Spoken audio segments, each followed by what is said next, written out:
let's learn some new English expressions that a lot of native speakers are using. However, some people say that they hate these new expressions and they find them annoying when people use them. I will teach them to you and you can make your own decision if you want to use them. I'll explain what they mean, how they are used, and why a lot of people don't like them. Okay, let's get started. I recently came across a Facebook post titled, "A phrase people use these days that you can't stand." There were over 52,000 comments on this post, and I will share some of those with you. The link to the post is in the description below if you would like to read it on Facebook.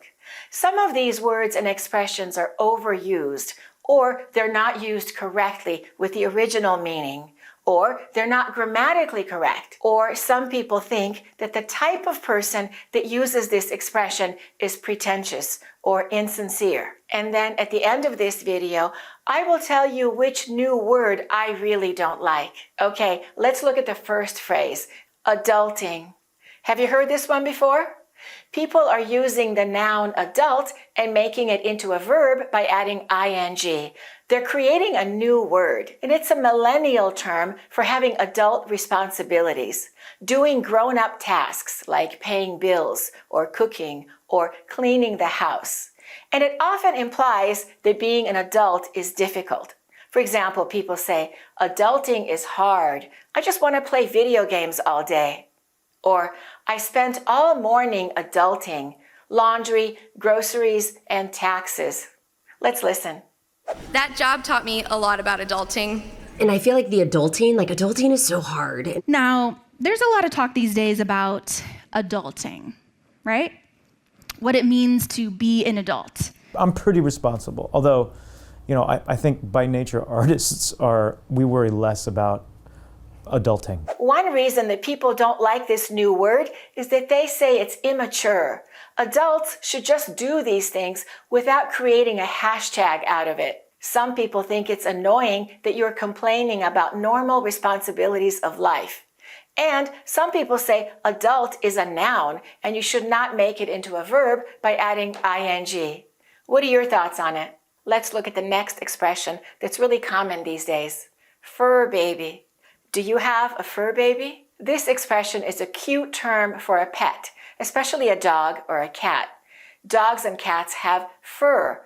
You are calling your dog or a cat your baby. Instead of saying, I have a dog and a cat, some people say, I have 2 fur babies. I love my fur babies. Let's listen. We have a dog, our little fur baby. But of course, I also have a fur baby of my own. We're gonna get a fur baby like a dog. Why do some people find this expression annoying? For people who don't love pets, it might seem silly. You're calling an animal a human baby? What are your thoughts about this? Do you think it's cute? Would you use it? Let's look at the next expression. Have you heard this expression before? I was today years old when... This is a humorous way to say you just learned something new or something surprising. You learned it now. You learned it today. You were today years old when you learned it. You can say, I can't believe I didn't know this fact before. I was today years old when I learned it. If you are 35 years old right now, instead of saying, I can't believe it took 35 years for me to find out about this fact or to realize this fact, you can say, I was today years old when I found out that pineapples don't grow on trees. Nobody told me this before. I had no idea. Let's listen. I was today years old when I found that out. I was today years old when I realized that caps on medicine bottles are actually serving sizes. That have never heard of eco-anxiety before today years old. I actually kind of like this expression. What do you think of it? Let's look at the next expression that a lot of people are using. What do you think of it? It is what it is. This is a very common one. And it means the situation cannot be changed, so it has to be accepted. This is the reality. Nothing can be done. For example, you can say, I didn't get the job, but oh well, it is what it is. Or, the weather ruined our picnic plans. It is what it is, I guess. Let's listen. I know it's like a little sad, but I mean, it is what it is. It is what it is. This is my lot in life. It doesn't matter what I do. It is what it is, unfortunately. Some people find it annoying because it can sound like you're giving up or you're not caring. And it often ends a conversation without offering any ideas. It's similar to saying, I quit. Plus, it's really overused. People use it all the time. What is the problem with the word literally? It's often used incorrectly. It should only be used if something is true or real. For example, it literally took me 20 hours to make this video. If that's how long it took, then you can say it. But what if I say, it literally took forever to make the video? That's an exaggeration. Of course, it didn't take forever. In that case, you should not use literally. People regularly use literally incorrectly.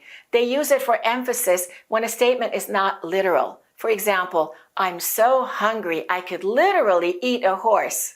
You can't actually eat a horse, you're just very hungry. Or he was so mad his head literally exploded. That's incorrect because his head did not actually explode. Or some people might say, I was so embarrassed I literally died. Don't use literally unless you mean literally. Have you been using this expression? My bad. My bad is a new expression. It's a casual way to say I'm sorry or I made a mistake. For example, oh, I spilled your coffee. My bad. I forgot to send the email. My bad. Let's listen. And nobody apologizes. Nobody stops to say, my bad. That was my bad. I needed to apologize. Which is my bad because if you do something like make a little error, oh, my bad. Simple as that. Do you use this expression? Do you like it? A lot of people don't. Here is one comment about my bad. I hate that phrase because bad is an adjective, not a noun. Every time somebody says my bad in front of me, I look at him or her and I say, your bad what? We have a possessive pronoun followed by an adjective. It's like saying my first or my tall or my happy. We need a noun after that. The grammar doesn't work. But it's a very common new expression, so you can decide if you would like to use it. A lot of native speakers do. Have you been hearing this new expression lately? That's my truth. People aren't saying that's the truth, they're saying that's my truth. What they mean is that's my experience of what happened. But truth is either true or it's not, right? Something is either a fact or it's not. That's why a lot of people don't like this new expression.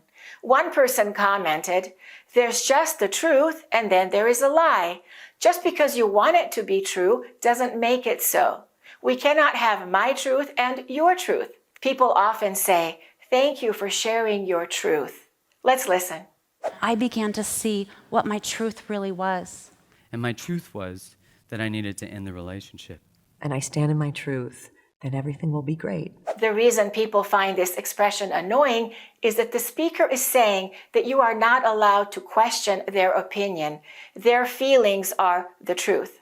What do you think of it? Have you been hearing this expression lately? I'm obsessed with. I'm obsessed with it. And that means I'm really excited about it. I love it. To be obsessed is a really strong word. An obsession is an unhealthy preoccupation with something or with someone. But it's also a mental health condition called obsessive-compulsive disorder. And some people find it annoying because it seems insincere or exaggerated. It's too much. For example, people say, I'm obsessed with this new coffee shop. It's amazing. Or I'm obsessed with these shoes. They're so comfortable. Let's listen. This is the kind of sci-fi I am obsessed with. I'm obsessed with talking to strangers. And I'm going to tell you why.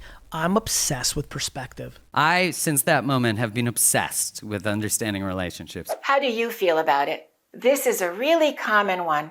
With all due respect. And this phrase is usually used before you criticize someone, before you say something negative. You say it at the beginning of a sentence when you want to communicate, I respect you, I'm not trying to be disrespectful, but... And then they say something disrespectful. And that's why a lot of people don't like it. The respect feels fake. For example, they might say, with all due respect, that's the worst idea I've ever heard. Or, with all due respect, I have more experience than you, and I know what I'm talking about. Let's listen. Well, with all due respect, I thought we settled that issue. She hasn't accomplished, with all due respect to her, that much. I won't claim to understand it fully, and with all due respect, I don't think you do either. It's a very common expression. Some people think it's polite, but how do you feel about it? And you decide if you want to use it or not. Let's look at the next word. Bestie, my bestie. That's a cute way to say my best friend. For example, I'm going shopping with my bestie. Let's listen.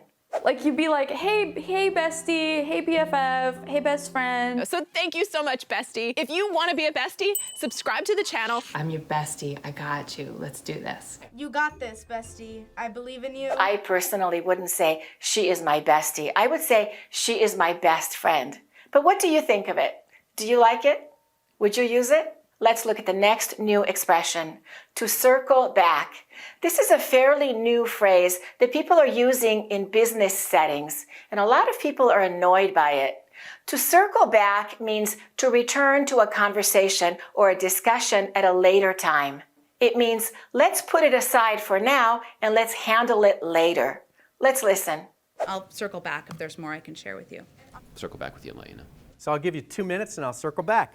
Instead of saying, let's circle back, you can say, let's get back to it later. Why do so many people find this expression annoying? Let's look at this article headline. How circle back became the most used and hated work phrase ever. CNBC called for the phrase to be banned from offices. To be banned means to not be allowed, to be forbidden. When your supervisor tells you that he or she will circle back on an issue, it means to discuss it later. It usually means we just had a meeting where nothing was accomplished and we need to circle back to have another pointless meeting, he said. And another article states, it's the business world's way of saying, I don't have an answer for you right now, but I'll get back to you later, hopefully when you've forgotten about it. I think it's better to just say, let's get back to it later. What do you think? Let's look at the next phrase that a lot of people don't like. I'm sorry you feel that way. If you say to me, Lisa, you hurt my feelings, which of these responses from me would you prefer? I apologize. Please forgive me. Or, I'm sorry you feel that way.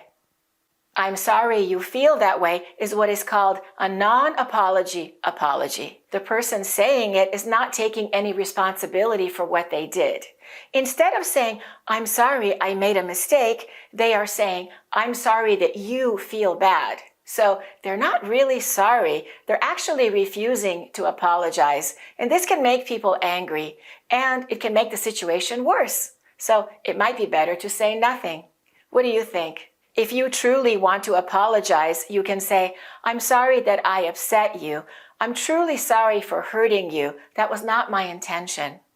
And I told you that at the end of the video, I will give you mine, the one that I really don't like. It's Karen, calling a woman a Karen. It's a woman's name that has recently developed a very negative meaning for a middle-class white woman. A Karen is pushy and demanding, and she's insensitive to others. She complains a lot, and especially at stores. Let's listen. Why is Amanda acting like such a Karen? Wait, are you being a Karen right now? Did you just call me the K word?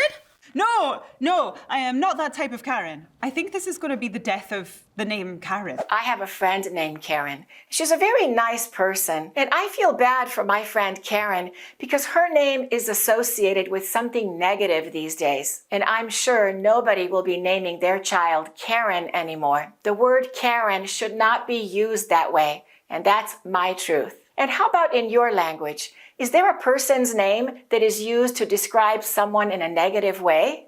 I heard that in Germany, the name Kevin is an insult. It's a joke in Germany. But in the United States, it's a very common male name, and it doesn't have any negative connotations.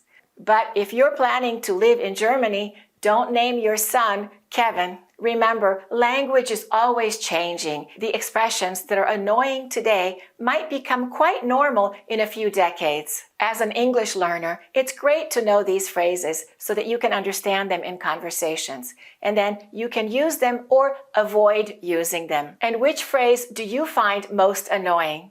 Let me know in the comments below. Thanks for watching and keep practicing. Take your English to the final level of fluency with my online courses. The American Accent course, the 400 Advanced Words You Must Know for Fluent English course, and the Phrasal Verbs for Fluent English course. Go to AccurateEnglish.com.